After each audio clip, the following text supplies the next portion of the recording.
All right, guys, so second application of primer after some body work, and it's starting to look really good. We got to do some more body work.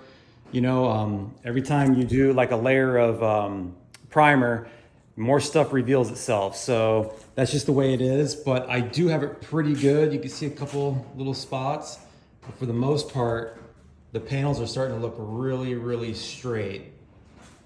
So yeah, I mean, it's blocking and sanding and priming and blocking and sanding. And I've been using this 3M lightweight body filler. Stuff's really good. I really like the way it sands, and it only takes about 15-20 minutes before you can start sanding it, and it just falls off. Like, it falls off really nice and doesn't clog your paper. So I recommend that body filler. And also the primer I use is this T-Rex epoxy primer. You can find that on Amazon. That's awesome too. I like it just because of the way it falls off and it doesn't clog the paper on that, and the body filler too. So yeah, that's pretty much all I'm using. And then once I get it to where the panels look really good and flat, and then we're gonna come back with the glaze, which this 3M finishing glaze is more to fill like the tiniest little scratches. It's really like a real creamy like consistency. So where it flows really good into little small spots. So anyway, what I wanted to show you guys in this video was not just, what the progress I'm making, but I wanted to show you guys my air system, because I've never shown that to anybody. I did this about maybe a year and a half ago. I never made a video about it. I don't know why, but so I made like a dryer system. So this right here is like a little desiccant dryer. I unhooked it for now because I was using my DA over there on the hood. Almost got that completely stripped too. But normally I would have it hooked up through the desiccant dryer, and this has like a trap that would drain any of the water. But so anyway, it comes from here. I'm using PVC. Now, it's not recommended to use PVC pipe for air, but I regulate it down to like 80 or 90 PSI. I don't let it get above that. So yeah, I don't really recommend using PVC, but I had a bunch of it, and that's what I used to make this dryer system type thing. So anyway, yeah, it goes through here, comes over to the air compressor. Well, actually, let me start over. Let me turn this off. Let me start over. So it starts at the air compressor, okay? Then I have it going up into this PVC right here, just a fitting and with the 1/2-inch PVC, okay? So it goes up and it goes over and then into this room, okay? So this room over here, it's like a little office for me. I have my computer and everything in there, and it's air conditioned. Okay, so the air conditioned room is gonna change the temperature of the pipes. Now let's go in here and I'll show you guys how I have this set up. Okay, so there's my air conditioning there.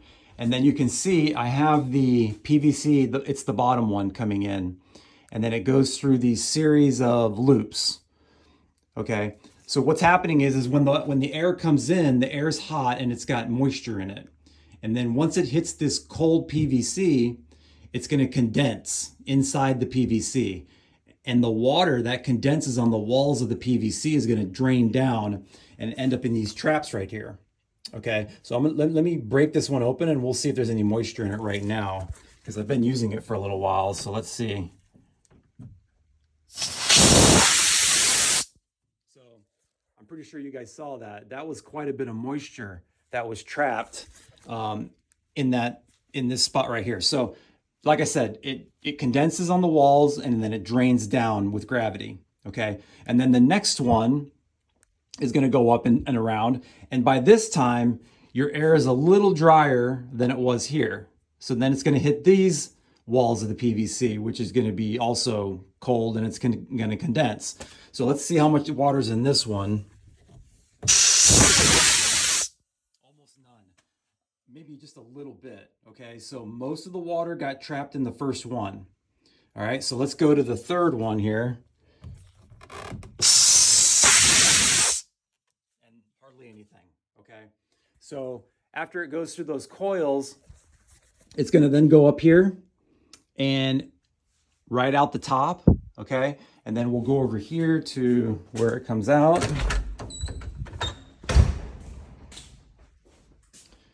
You can see that it comes out the top.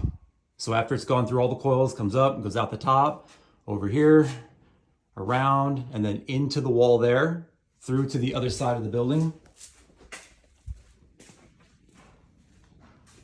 Okay, comes down, and then, like I said, it goes through this little desiccant dryer with a trap. Now, like I said, I've had this for about a year and a half, and I have never, after all this system was installed, I've never had to drain this trap right here.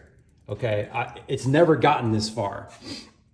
So I do get a tiny bit of moisture in the desiccant. As you can see, the desiccant starts out like dark blue, and then it slowly gets lighter and lighter until it's like purplish clear. And then I just replace it. You just unscrew the little thing, bring it down, and you can replace all the desiccant. And there's like a little filter in there too. So from that point, I hook it to my line, and then that goes to my spray gun. And I have clean, filtered, moisture-free air to spray with. Okay, so as an example, I painted this car before I ever had the dryer in there. No dryer. All I used was like an inline little desiccant filter. And the paint job on this car it's not horrible, but it's definitely not as good as this, okay? This one here, I also did with the dryer. So this one came out pretty good too. As you can see, I mean, it's gonna be kind of hard to tell just by video, but the clear coat I don't know, like it looks better than it does on this.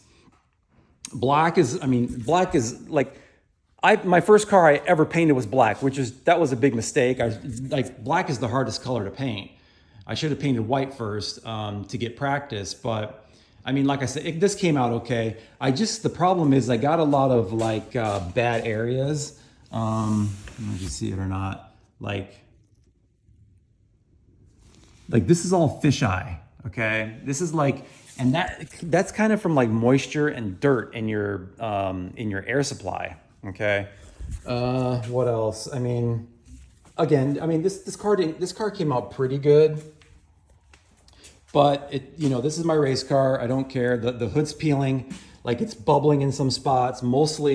It's mostly bubbling like right over here, and that's from the turbo piping, it getting hot underneath, and then it just bubbles up the paint. So anyway, I just kind of wanted to show you guys the little air dryer system I built. Again, if you look on YouTube, you're gonna find a bunch of people who do the same thing. A lot of them will tell you don't use PVC because PVC can explode and then shrapnel goes everywhere and people can get hurt. But like I said, I regulate this way down. So this PVC never sees above like 80 PSI. That's right around where I keep it for doing spray painting, because on my gun itself, I have a little regulator and I regulate that down to, like 30 PSI. For spraying, and then maybe a little bit more when I do clear. But it's plenty, as long as I have 80 PSI at the, or at the filter there, then everything works good. So, all right, I think that's gonna probably do it for this video. I just wanted to show you guys what's going on and where I'm at. Everything's looking really good. I should be wrapping up these pieces right here, maybe next weekend. If I can get the rest of the body work done and get the glaze done on it, we can start painting. I can start doing the base and the clear. So it's a long process, that's for sure. And I had to do quite a bit of work here. I had to cut this panel here that I bought.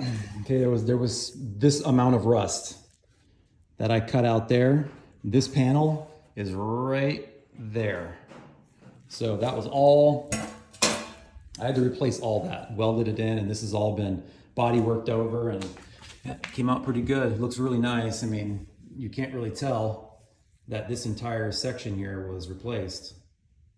Yeah, so, and that's the way I like to do the replacing metal. Like if you get a panel, let's say you buy a panel from a restoration supply store, you don't have to use the whole panel. You don't have to take that panel and then cut this whole thing out and replace it. Just replace what is bad. Like cut out what's bad and then cut your piece out of what you need. Because remember that like the factory metal, if it's still good, is always going to be better than any kind of aftermarket stuff you buy. It's not going to be as good. It's not going to be the same shape.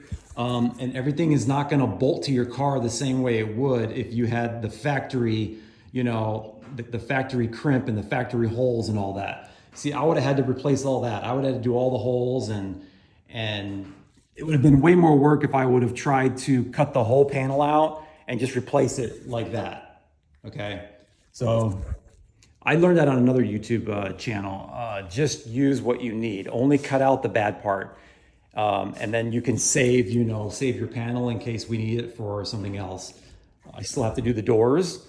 The doors are over my storage building, and who knows what's underneath that, the paint on those. There could be Bondo and rust on there too. And you never know, a piece could, it could come in handy. So anyway, guys, I just want to show you the air system and all that. And that's going to do it for this video. So I'll check you all next time.